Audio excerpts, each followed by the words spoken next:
My name is Amber Davis, 34 years old, and I never thought I would be the one cutting off my entire family. But when they skipped my son Logan's birthday for the 5th consecutive year, something inside me finally snapped. For days after his empty 9th birthday party, my mom texted demanding $2,700 for our annual family cabin weekend. That text was the last straw in years of heartbreak and disrespect. If you have ever had to stand up to family who did not value what matters most to you, please hit like and subscribe while I share how I finally taught them that my son deserves better. I grew up in Portland in what I always thought was a close-knit family. The Davis family had a reputation to maintain in our community: successful, attractive, and above all, perfect on the surface. My mother, Diane, was always obsessed with appearances. Every Christmas card had to be professionally photographed, every dinner party meticulously planned, and every family vacation documented for maximum social media impact. My father, Gerald, never contradicted her. He simply funded her vision of family perfection and stayed in the background. My sister Rebecca was the golden child who could do no wrong. She married a doctor, produced 2 perfect daughters who excelled at dance and piano, and somehow always managed to host the most enviable dinner parties despite her busy schedule as a part-time interior designer. My brother Ethan followed the expected path too: business degree, startup success before 30, and marriage to Madison, a former college cheerleader whose beauty and charm made her the perfect corporate wife. Then there was me, the one who always felt slightly out of step with the Davis family expectations. I met Ryan Mitchell in my junior year of college. He was studying engineering. Brilliant, but from a working-class background that my mother subtly disapproved of from the moment they met. When we got married right after graduation, my parents threw us a lavish wedding. But I could see the disappointment in my mother's eyes that Ryan didn't come with family connections or inherited wealth. The early years of our marriage were financially tight. Ryan found work at a promising engineering firm, but entry-level salaries in Portland barely covered our small apartment and student loans. I worked as a marketing coordinator, and we lived paycheck to paycheck, but were blissfully happy in our own little world. When I got pregnant with Logan, there was genuine excitement from my family. My mother threw an extravagant baby shower, my sister handed down designer baby clothes her daughters had barely worn, and my father talked about college funds and family legacies. For a moment, I felt fully embraced by the Davis family circle. Logan's birth was complicated. After 36 hours of labor and an emergency C-section, I held my beautiful son and felt a love so fierce it took my breath away. Ryan was my rock through the difficult recovery, taking family leave to care for both of us. My mother visited daily for the first week, rearranging our apartment and offering advice that sounded more like criticism. But I was too exhausted and overwhelmed to mind. I just wanted Logan to be surrounded by family who loved him. Logan's first birthday was everything I could have hoped for. My parents hosted it at their spacious home. My mother spared no expense on decorations and catering, and the entire extended family attended. Logan was showered with expensive gifts, and countless photos were taken for social media. I remember feeling so grateful, watching my son being celebrated by everyone who mattered to me. What I didn't realize then was that my family's attention was conditional, present when it made them look good, absent when it didn't serve their interests. The family dynamic had always revolved around appearances and status, but having Logan made me see things differently. I wanted him to grow up knowing his worth wasn't tied to achievements or image. Our family had a tradition of expensive shared vacations. Every summer, we would rent beach houses or mountain cabins, with costs split equally among adult family members. Even before Logan, these trips strained our budget, but Ryan and I made sacrifices to participate because family connection seemed worth it. My parents, sister, and brother never acknowledged the disproportionate financial burden these trips placed on us compared to their much higher incomes. Just after Logan's first birthday, Ryan's company went through unexpected layoffs. As a newer employee, he was among the first let go. Our already tight finances became desperate as Ryan searched for a new position in a competitive market. I picked up freelance marketing work while caring for Logan, and we cut every expense we could. Through it all, I remained determined to make Logan's birthday special. Even when we could barely afford it, I planned meaningful celebrations, baked homemade cakes, and created traditions that didn't depend on lavish spending. What mattered most was showing Logan he was loved, valued, and important, a lesson I wanted my family to reinforce. During this challenging time, I noticed my family's invitations became less frequent, except for the mandatory annual vacations that we were still expected to fund equally. When I tentatively mentioned our financial struggles to my mother, she suggested Ryan network harder and reminded me that appearances matter when you're looking for opportunities. That response should have been my warning about what was to come. Logan's 5th birthday fell on a Saturday in April. For weeks, he talked excitedly about having his grandparents, aunts, uncles, and cousins at his superhero-themed party. I had sent out invitations a month in advance, confirmed with everyone, and received assurances they would attend. Ryan had found a new job by then, but we were still recovering financially from his period of unemployment. Nevertheless, I stretched our budget to rent a small party room at the local community center, ordered a custom cake, and put together goodie bags for the handful of kindergarten friends and family members we had invited. The morning of the party, my mother called. "Something's come up," she said vaguely. "Your father and I won't be able to make it to Logan's little party today. Give him our love and tell him we'll drop off his gift next week." Before I could respond, my sister Rebecca called with a similar excuse. One of her daughters had a last-minute dance practice she couldn't miss. Then my brother Ethan texted that he and Madison had been invited to a networking brunch with potential investors. I stood in the kitchen, phone in hand, wondering how I would explain to Logan that none of his extended family would be at his birthday. He had been counting down the days, eager to show his cousins his new superhero moves and have his grandfather see him blow out all 5 candles by himself. "Who was that?" Ryan asked, coming into the kitchen with Logan still in pajamas, both of them working on morning crafts for the party. "My family," I said quietly, motioning for him to follow me into the hallway where Logan couldn't hear. "They're all canceling. Every single one of them." Ryan's face flushed with anger. "Are you serious?" "They confirmed last week." "I know," I whispered, fighting back tears. "What do we tell him?"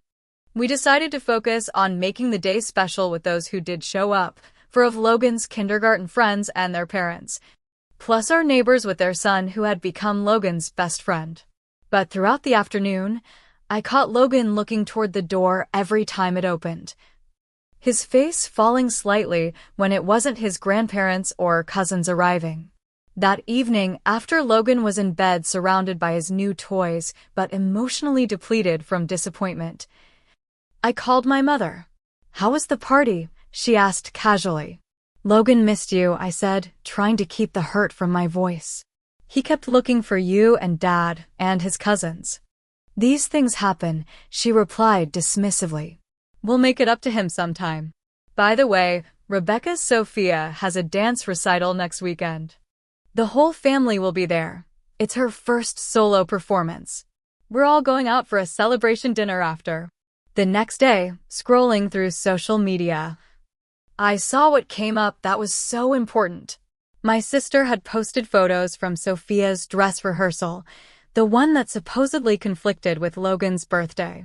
The pictures showed my parents, brother, sister-in-law, and other extended family members all smiling in the audience.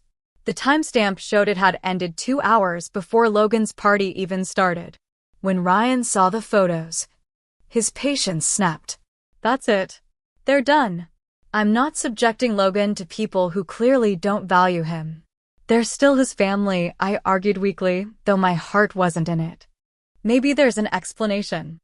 I confronted my mother the next day, showing her the social media posts.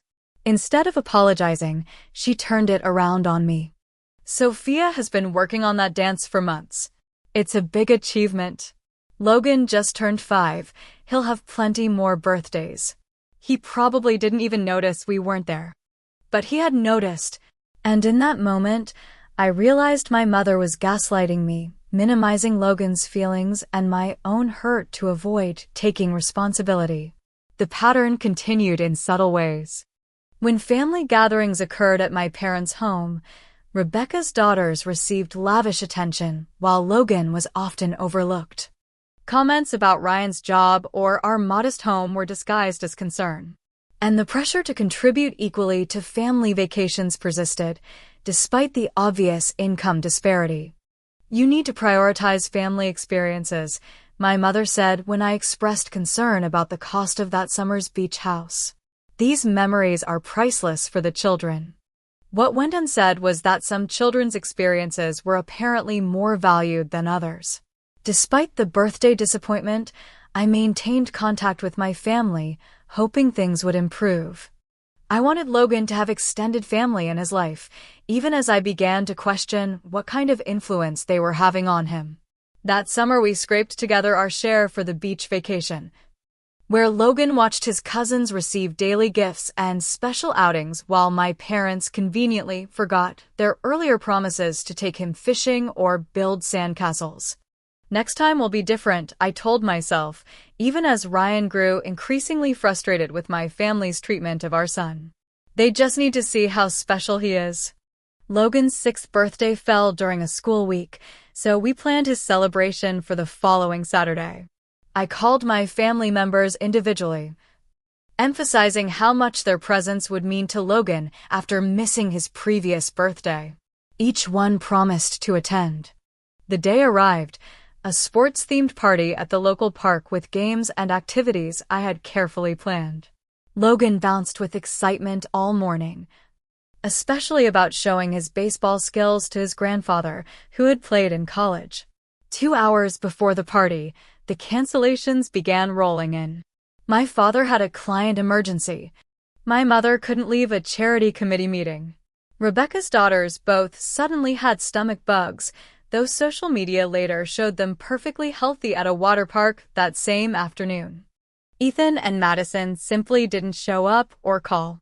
Logan's face when he realized they weren't coming remains seared in my memory. He didn't cry or throw a tantrum. Instead, his small shoulders slumped, and he said quietly, "It's okay, Mom. The park is still fun." His maturity broke my heart. Ryan had taken on weekend construction work to help our finances, and I saw the toll it was taking on him. He was exhausted but still helped set up the party, played with the kids who did attend, and comforted me that night when I finally broke down in tears after Logan was asleep. "They're never going to change," Ryan said, holding me close. "At some point, we need to accept that and protect Logan from thinking he's not important enough." "But they're his family," I protested weakly. "I don't want him to grow up without extended family like I did. My own grandparents had died before I was born, and I had always envied friends with large family circles." The pattern continued for Logan's 7th birthday. This time, the excuses were even thinner. A last-minute spa day my mother couldn't reschedule, a golf game my father wouldn't miss, cousin activities that somehow took priority again. Meanwhile, our financial struggles intensified. Logan needed braces that insurance only partially covered. Our car required expensive repairs. The water heater in our modest home failed during the coldest week of winter. Through it all, my family's lifestyle became increasingly luxurious. European vacations documented extensively on social media, my mother's designer wardrobe updates, my sister's home renovation featured in a local magazine. Yet we were still expected to contribute equally to family vacations and gifts. When my father turned 60, my mother insisted everyone contribute $500 toward a surprise golf weekend. When I mentioned our tight budget, she suggested I manage money better or ask Ryan to find higher-paying work. The exclusion extended beyond birthdays. Logan wasn't included in Cousin's Day outings my mother organized. When Rebecca's daughters had school performances, the entire family attended and brought flowers. When Logan earned a spot in the science fair, no one could make it. His achievements, reading above grade level, making the swim team, winning the school spelling bee, were acknowledged with distracted "that's nice" responses, while his cousin's dance trophies and piano recitals warranted family celebrations. Ryan had long since given up on my family, attending mandatory gatherings with cold politeness, but otherwise keeping his distance. They're toxic. He told me after one particularly hurtful Thanksgiving where my mother spent the entire meal praising Rebecca's daughters while barely acknowledging Logan. I stay quiet for your sake. But I hate watching what they do to both of you. Logan, now older and more perceptive, began withdrawing around my family. The eager little boy who once ran to hug his grandparents became quieter, more reserved in their presence. He stopped asking if they would come to his events. When they occasionally remembered to send gifts, his thank you calls became shorter and more formal. "Does Grandma not like me?" he asked once after we left a family dinner where he had been seated at a separate table from his cousins. The question devastated me. "Of course she likes you," I assured him, though the words felt hollow. Some people just don't know how to show love very well. I maintained a superficial relationship with my family, posting occasional updates on social media, attending required gatherings, and making obligatory calls.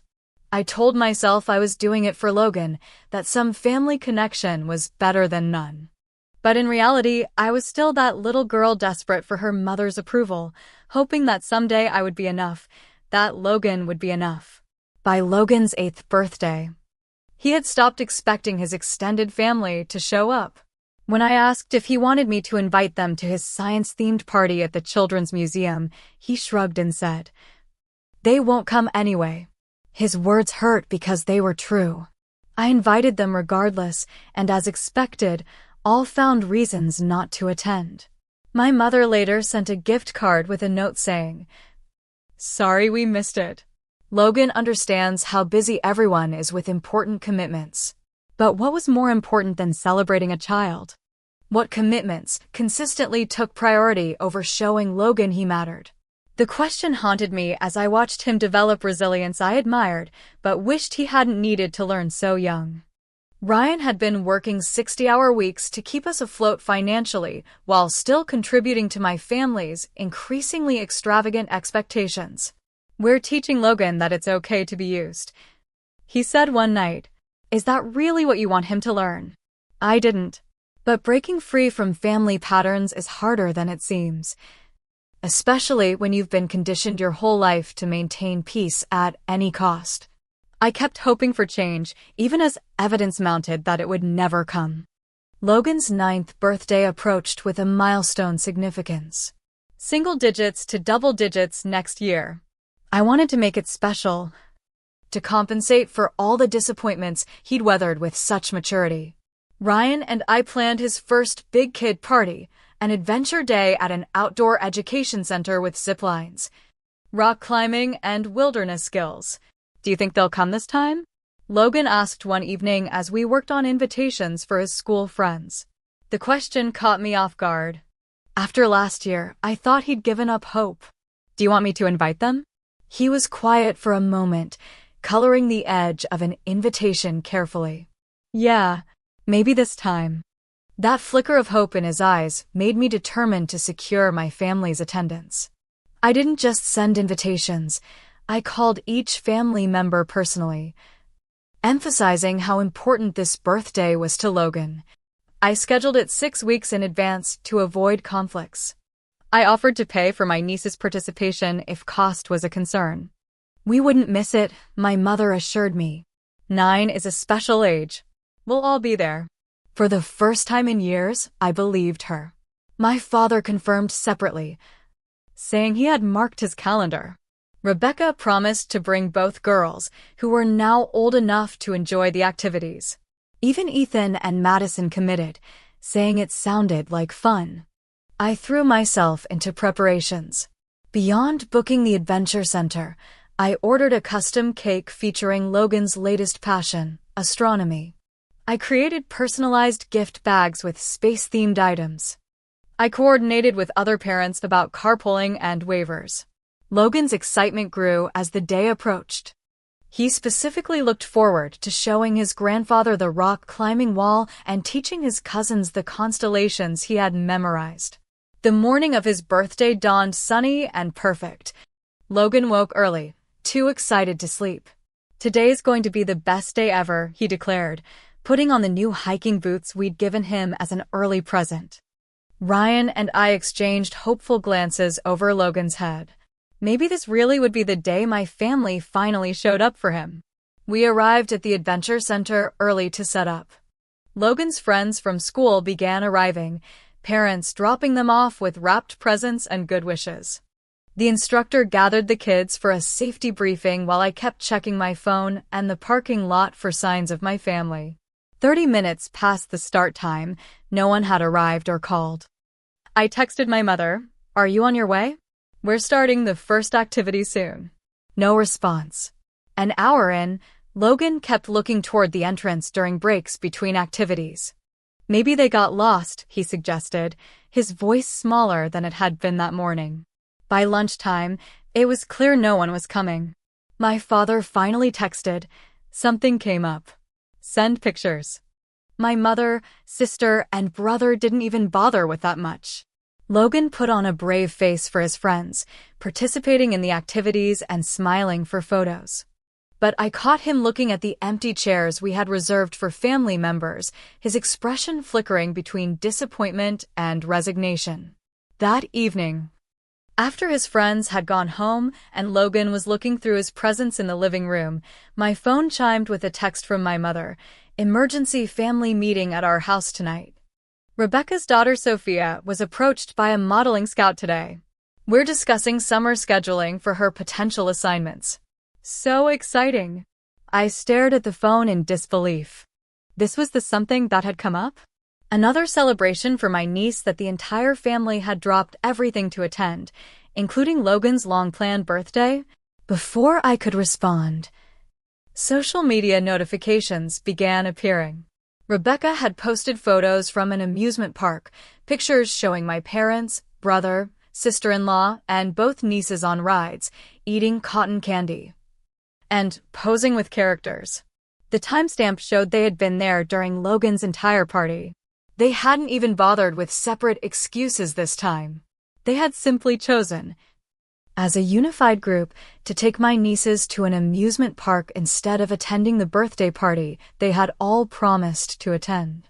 I showed the phone to Ryan, who took one look and walked out of the room, too angry to speak. When he returned, his expression was resolute. "Enough," he said quietly so Logan couldn't hear. "This isn't just rude anymore.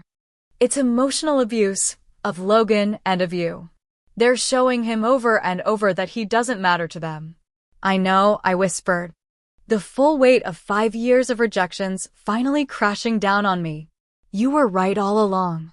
Logan came into the kitchen then, holding a space encyclopedia one of his friends had given him. This was still the best birthday, he said, but his smile didn't reach his eyes. The rock wall was really cool. After he went to bed, I sat with Ryan at our kitchen table, scrolling through years of photos, Logan at various ages, waiting for grandparents who never showed, making room for cousins who were given priority over him. His smile becoming more guarded with each passing year. "I've been teaching him that it's okay to be an afterthought," I said, tears finally falling. "That it's normal for people to repeatedly hurt you and face no consequences." Ryan took my hand. "It's not too late to teach him something different." We talked late into the night about boundaries, respect, and what family should really mean. I realized I'd been holding onto a fantasy, the loving extended family I had always wanted for Logan, but that had never actually existed. I had been willing to accept scraps of attention from my family while they continually showed us where we ranked in their priorities. Dead last. "I'm done," I finally said. "I won't announce it or make a scene. But I'm done letting them hurt him." For 4 days after Logan's birthday, I didn't call or text anyone in my family. No one reached out to me either, not to apologize, not to ask how the party went, not to offer belated birthday wishes to Logan. Their silence confirmed everything I needed to know about their priorities. Then on the fourth day, my mother's text arrived, $2,700 due for the luxury cabin weekend in July.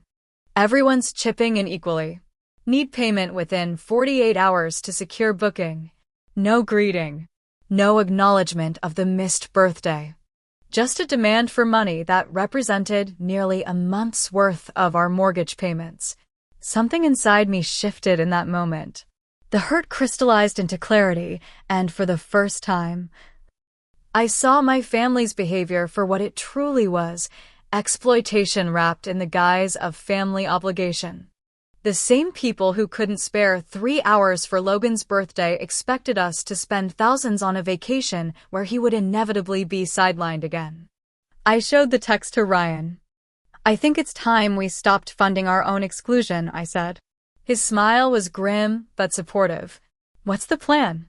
The $2,700 demand wasn't just about money. It represented years of uneven expectations and one-sided relationships. Looking at the breakdown my mother had attached, I saw the extravagance that had become standard.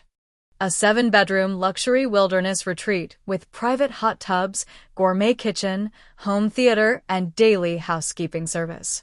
The per-family cost included champagne welcome baskets, pre-stocked groceries from an organic delivery service, and a private chef for 2 dinners. What struck me most was how the text assumed our participation without actually inviting us. There was no "we'd love for you to join us" or "hope you can make it," just a payment demand as if we had no choice in the matter. After years of being treated as unwanted extras at family gatherings, we were still expected to fund them without complaint. I sat with Ryan at our kitchen table, laptop open between us, taking inventory of our financial entanglements with my family. The list was longer than I had realized. First, there was the family emergency credit card, an account my mother had insisted everyone maintain for unexpected family needs.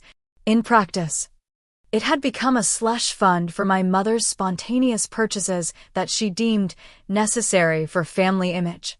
Recent charges included matching outfits for family photos that Logan was rarely centered in, and restaurant bills for celebrations we were invited to at the last minute. Then there was the shared vacation fund account where we dutifully deposited money throughout the year for trips where Logan was consistently marginalized. My parents had administrative access to withdraw funds for deposits and payments. I discovered several subscription services, streaming platforms, warehouse club memberships, and digital storage accounts that I paid for but my entire family used. My sister regularly ordered groceries through my warehouse club account, and my brother's family binge-watched shows on my premium streaming service. Most surprising was finding that my parents had listed me as the account holder for their cell phone family plan years ago when they needed someone with better credit to open the account. I had been paying the base fee while they reimbursed me for their lines, sometimes late, sometimes forgetting altogether. "They financially enmeshed us to control us," Ryan said, looking at the list. Classic manipulation tactic. I nodded slowly, the realization settling like a weight. And we've allowed it because I was desperate for them to accept us, to accept Logan. With methodical precision, we began researching how to disentangle ourselves. I called credit card customer service to understand my options for restricting authorized users. I studied the terms of the shared accounts to learn how withdrawals could be blocked. I documented patterns of charges to establish that certain expenses had not been authorized by me despite being in my name. "We need to be careful," Ryan cautioned. "Your mother is the type to claim fraud if she doesn't get her way." He was right. My mother had once threatened a restaurant with legal action when they couldn't accommodate her last-minute party reservation. She had berated retail employees who wouldn't bend store policies for her. She viewed rules as suggestions that didn't apply to her, especially if she could intimidate someone into making an exception. I created a folder on my computer with screenshots of years of one-sided financial expectations, text messages showing broken promises to Logan, and social media evidence of family events we'd been excluded from while still expected to help fund family celebrations. If my mother tried to claim I had acted improperly, I wanted evidence of the context. Next, I opened new accounts in just my name, with passwords my family couldn't guess. I researched how to properly document the closure of shared accounts to protect myself. I took notes on every conversation with customer service representatives, recording names, employee IDs, and summaries of their guidance. "What about your dad?" Ryan asked as we worked. "He's been more decent than the others." It was true. My father had occasionally shown genuine interest in Logan, though he always deferred to my mother's plans and priorities. He had sent thoughtful gifts even when he didn't attend birthdays. Once or twice, he had called just to talk to Logan about science projects or baseball stats. I'll deal with him separately, I decided. But right now, I need to focus on protecting Logan from all of them. The most difficult question was whether to warn my family about what I was planning. Part of me wanted to call them out, to explain how years of neglect and rejection had led to this moment. But another part, the part that had watched Logan's hope fade year after year, knew they would only manipulate the situation, make excuses, and ultimately change nothing. "They've had 5 years of birthdays to show they care," Ryan said quietly. "They don't deserve a warning now." I nodded, resolve strengthening. This wasn't about revenge. It was about consequences. It was about teaching Logan that he deserved respect and that it was okay to walk away from people who repeatedly hurt you, even family. That night, I wrote out my plan step by step, determining the exact order to close accounts, transfer funds, and revoke access. I rehearsed responses to the angry calls I knew would come. Most importantly, I thought about what to tell Logan, how to explain our distance from his extended family without burdening him with adult conflicts. "We'll focus on the people who show up," I told Ryan as we finally went to bed. "The ones who actually love him." The next morning, I looked at my mother's text again. $2,700 due for the luxury cabin weekend in July. Everyone's chipping in equally. Need payment within 48 hours to secure booking. My fingers hovered over the phone. 5 years of missed birthdays. 5 years of Logan learning he wasn't a priority. 5 years of funding my own family's rejection of my son. I took a deep breath and typed my response. I sent exactly $1 via the payment app my mother had requested, adding a simple note. Wrong guest list. Then I turned off notifications and began methodically implementing my plan. First, I called the credit card company for the family emergency card. I explained that I needed to remove all authorized users immediately and freeze any new charges. The representative was helpful, especially when I mentioned concerns about unauthorized use. Within minutes, the card was secured. Any attempts to use it by my family members would be declined. Next, I logged into the shared vacation fund account. As a joint account holder, I had every legal right to withdraw funds. I transferred our portion, money we had contributed over months of careful budgeting, back to our private account, leaving my family's contributions untouched. Then I removed myself from the account entirely, documenting every step with screenshots. One by one, I reclaimed financial control. I changed passwords on all streaming services and digital subscriptions, removing saved payment methods family members had been using. I contacted the Warehouse Club to revoke extended family member access. I called the cell phone company to separate my line from the family plan, establishing my own account while ensuring I wasn't impacting my parents' service, just their ability to control the account.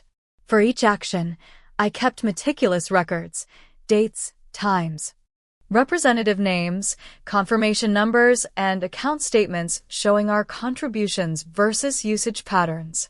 If questions arose later, I would have evidence that I had acted reasonably and within my rights. By evening, my phone was buzzing constantly with notifications.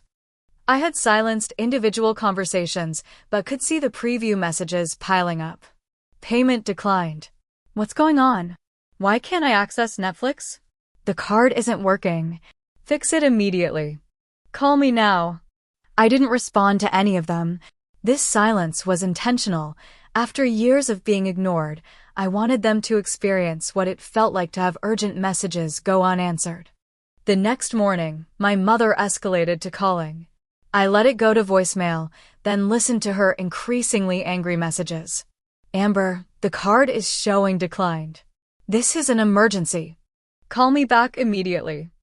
I don't know what game you're playing, but the vacation deposit is due today. Transfer the money now. Your father is very disappointed in your childish behavior. This affects the entire family. By afternoon, my sister and brother had joined the pressure campaign. Mom is absolutely livid. Whatever point you're trying to make, it's not worth the drama.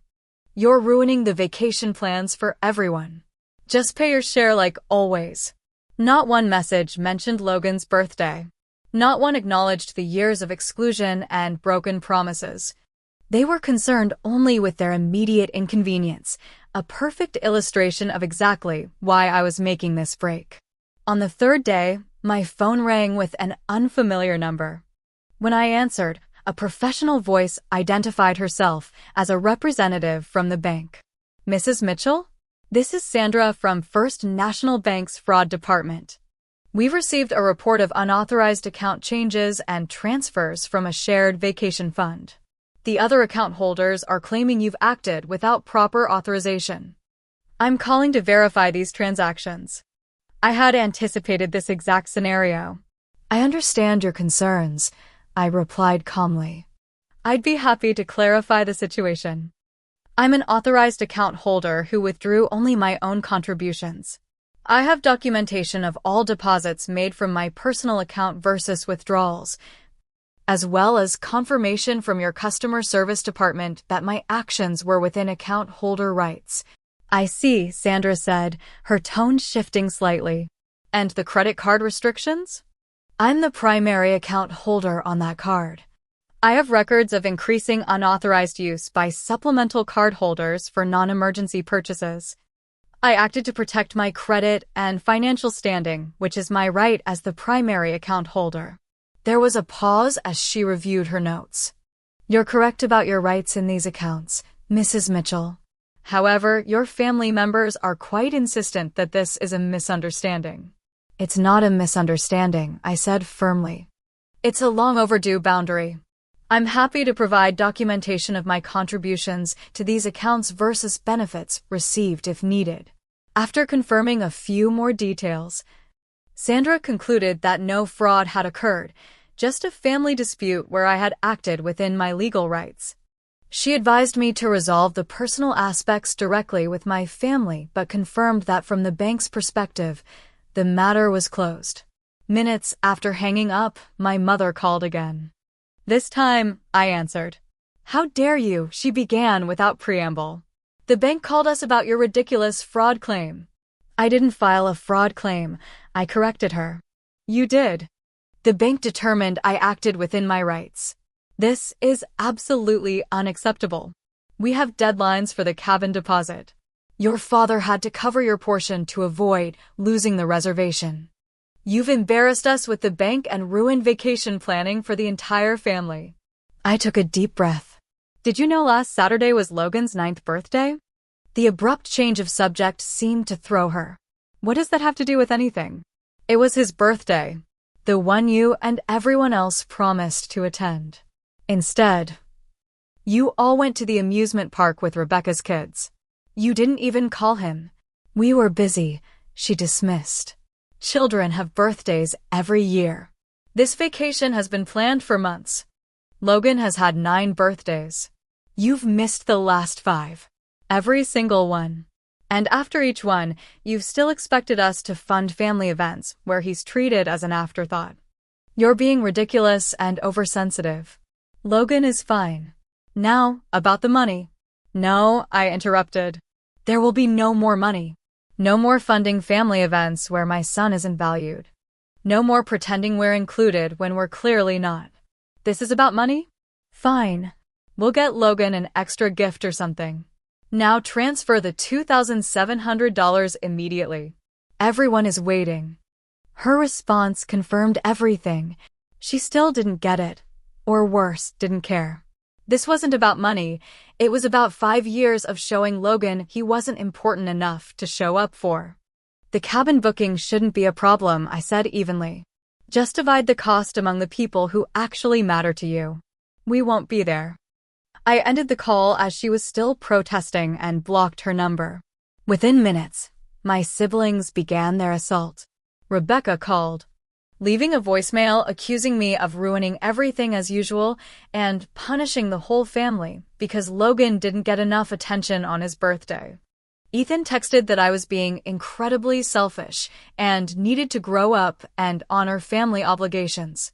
The most surprising call came from my father later that evening.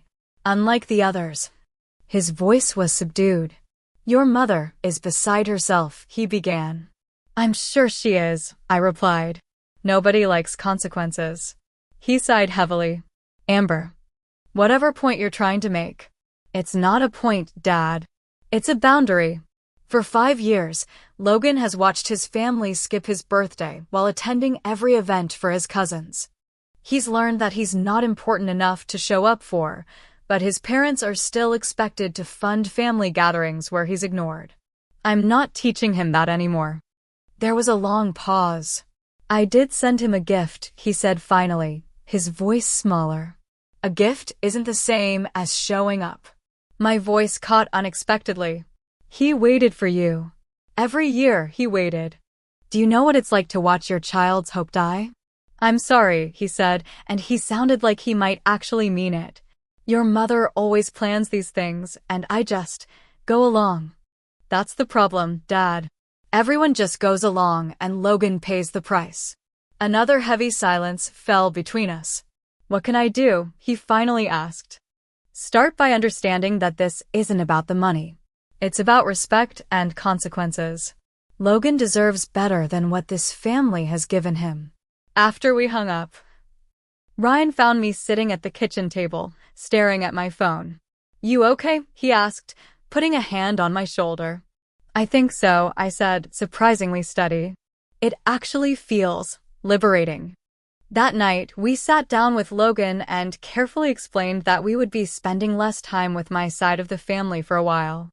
We emphasized that it was an adult decision that had nothing to do with him. Sometimes, I told him, we need to spend our time with people who make us feel valued and loved. The people who show up when it matters. Logan nodded thoughtfully. Like my friends who came to my birthday? Exactly like that, Ryan affirmed. Does this mean we won't go to the cabin? Logan asked, and I held my breath, worried he would be disappointed. We won't go to that cabin, I confirmed. But we're planning our own special family trip instead. Just the 3 of us. Doing things we all enjoy. To my surprise, Logan smiled. A real, unburdened smile I hadn't seen in too long. Good, he said simply. Those trips weren't very fun anyway. Nobody ever wanted to do what I wanted to do. Out of the mouths of babes. He had seen the truth all along. The weeks following my financial separation from my family were challenging but clarifying. My mother attempted to use extended family members as flying monkeys, having my aunt and a cousin call to tell me how heartbroken everyone was by my sudden hostility. These relatives, who had themselves never shown much interest in Logan, now lectured me about family loyalty and obligation. I responded to each with the same calm statement. This is between me and my immediate family, based on patterns established over years. I appreciate your concern, but this is not open for discussion or negotiation. Logan, meanwhile, seemed to blossom in the absence of family pressure. Without the constant subtle comparisons to his cousins or dismissal of his interests, he grew more confident. He talked more at dinner, sharing stories from school with animated expressions I hadn't seen in too long. He invited friends over without the anxiety he used to show before family visits. Have you noticed how much more relaxed he is? Ryan observed one evening after Logan had gone to bed. We were sitting on our small back porch, enjoying the spring evening. It's like he's not walking on eggshells anymore. He was right. By removing the people who consistently devalued him, we had created space for Logan to just be himself, a bright, curious, kind 9-year-old who no longer had to work for approval that never came. Ryan had been my rock through the entire process. His unwavering support validated that I wasn't overreacting or being too sensitive, accusations my family had used to dismiss my concerns for years. Our marriage, always strong, grew even stronger as we united to protect our son and each other. You know what's ironic? I said, taking his hand. For years, I stayed connected to my family because I thought Logan needed extended family to be well-adjusted. But they were the ones making him feel inadequate. 3 weeks after I sent the $1 payment, my sister Rebecca attempted a different approach. She called during my lunch break at work, her voice uncharacteristically conciliatory. "Look, I know you're upset about the birthday thing," she began. "But this has gone on long enough. Mom and Dad's anniversary dinner is next month, and they expect everyone to be there. It's their 40th. We can't have family drama ruining it." I noted how she framed it, not as an invitation but as an expectation. Some patterns never change. "I'm sure it will be a lovely celebration," I replied. "But we won't be attending." "Are you serious?" Her conciliatory tone vanished. "It's their 40th anniversary. How can you be so selfish?" It's interesting that missing their anniversary dinner is selfish. But missing Logan's birthday 5 years in a row was just being busy, I observed. Those double standards are exactly why we're taking a step back from family gatherings. This isn't just about you, Amber. Think about Logan. Don't you want him to have grandparents in his life? I wanted that for 9 years, I replied calmly. I wanted it while you all were showing him that his cousins' dance recitals and soccer games were more important than his birthdays. Actions have consequences, Rebecca. This is the consequence of consistently showing Logan he doesn't matter. After more attempts at guilt and manipulation failed, she resorted to threats. "Mom is considering removing you from the will if you keep this up." The family vacation property was supposed to be shared among all of us, but she's talking about excluding you entirely. The old me would have panicked at this threat. The new me, the mother who had watched her son's spirit dim under years of conditional acceptance, found it almost amusing. "That's her choice to make," I said. "Just like it's my choice to prioritize people who value my son." My father was the only one who made a genuine attempt at reconciliation. He called one evening, asking if he could meet Logan and me at the park near our house. Just the 3 of us, he specified. No pressure, no agenda. "I just want to see my grandson." I consulted with Ryan, who was cautiously supportive. "Your dad's always been the least problematic. Maybe he's genuinely reflecting." At the park, my father seemed older somehow, less certain of himself. He had brought Logan a telescope, a thoughtful gift aligned with my son's interest in astronomy. "I'm sorry I missed your birthday," he told Logan directly. "That was wrong of me, and it won't happen again." Logan regarded him cautiously, the wariness in his young eyes breaking my heart. He had learned not to trust promises from his grandparents. "It's okay," he said automatically, the response of a child who had grown accustomed to disappointment. "It's not okay," my father insisted gently. "And you don't have to pretend it is." I should have been there. I made a bad choice. Something in his sincere acknowledgement seemed to reach Logan.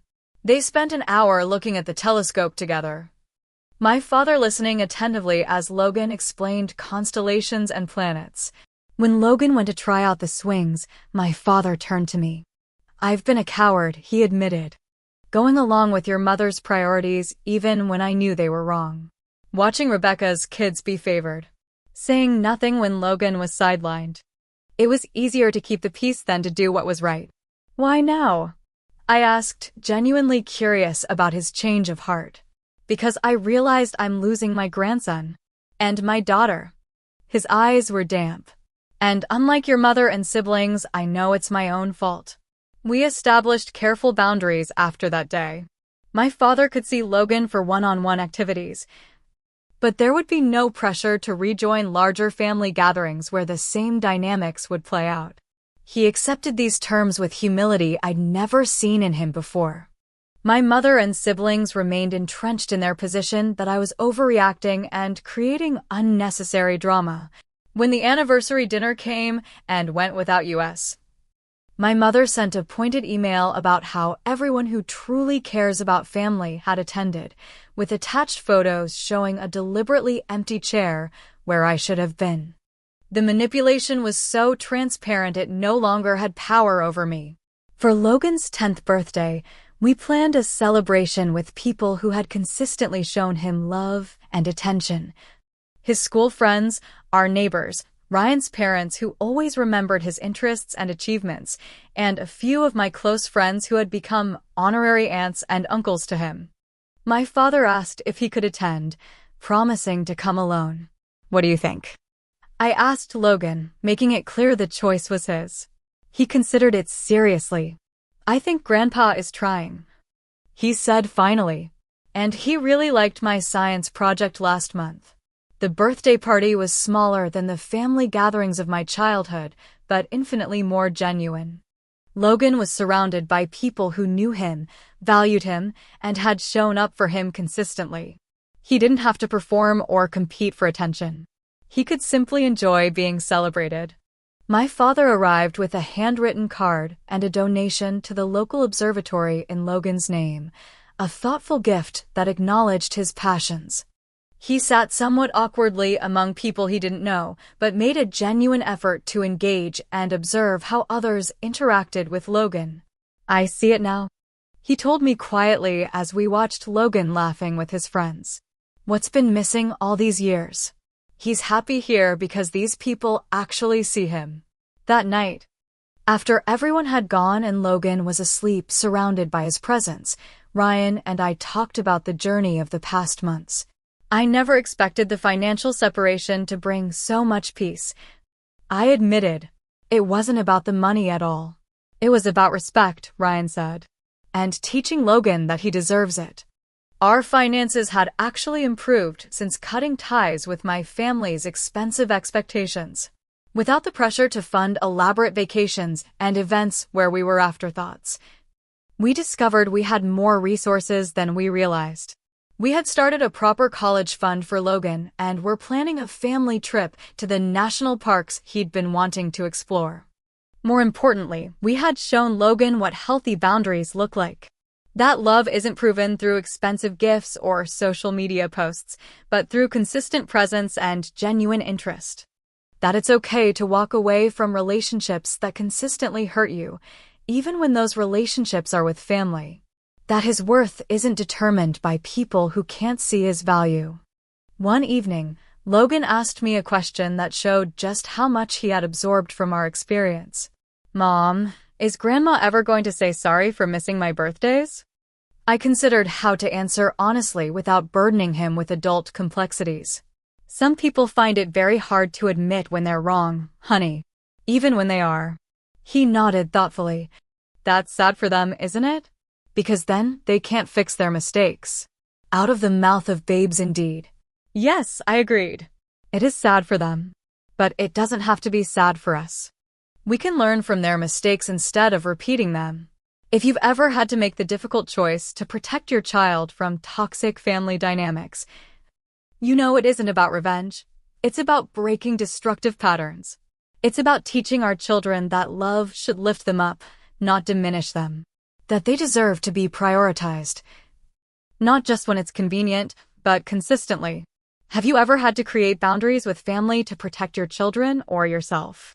Share your experience in the comments below. And if this story resonated with you, please like, subscribe, and share with someone who might need to hear that it's okay to prioritize their child's emotional well-being over family expectations. Thank you for listening to our journey, and remember, sometimes the family we choose is more nurturing than the family we're born into.